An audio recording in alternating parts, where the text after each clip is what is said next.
নারী অত্যন্ত মানে এত আদর করে সন্তানকে, এরপরেও সন্তান যদি সামান্য 19-20 করে, তাহলে এই সন্তানকে মানে বকা দিতে, সন্তানের বাপ তুলে গোষ্ঠী তুলে বকা দিতে দেরি করবে না।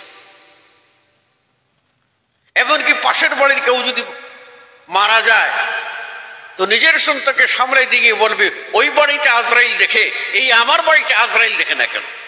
মানে এটা একটা লানত, নিজের সন্তানকে লানত। বেশি কথা বলে মর, এই ধরনের কথা দিয়ে যে লানত করে, এই অভ্যাসটা মহিলাদের। তাহলে মহিলা যেহেতু পাতলা, এমনি রাগ হয়ে গেলে তারা যে কোনো কিছু করে ফেলতে পারে।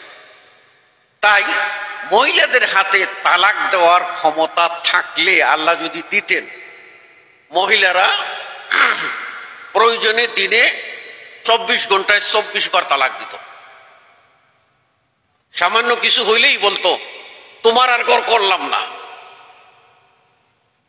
পৃথিবীর, আমরা বাংলাদেশের প্রেক্ষাপটে বলি, চাঁদপুরের প্রেক্ষাপটেই আপনারা বলেন, এমন কোন মহিলার কথা শুনেছেন যারা বলছে যে ধৈর্য সরছে, সুন্দর করে সংসার চলছে, আলহামদুলিল্লাহ খুব ভালো চলছে?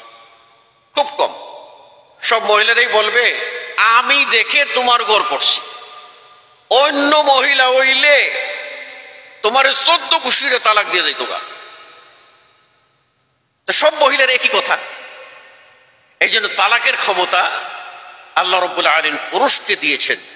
তারা ধৈর্যশীল, হিসাব করে আগায়, হিসাব করে আগায়। এই ধৈর্য গুণ, এদিক থেকে নেতৃত্বের গুণ, পরিচালনার গুণ, প্রভাব বিস্তার করার গুণ পুরুষেরই বেশি। সে কারণে পুরুষকে আল্লাহ রাব্বুল আলামিন এ দায়িত্ব অর্পণ করেছেন। আল্লাহ কি বেইনসাফি করেছেন?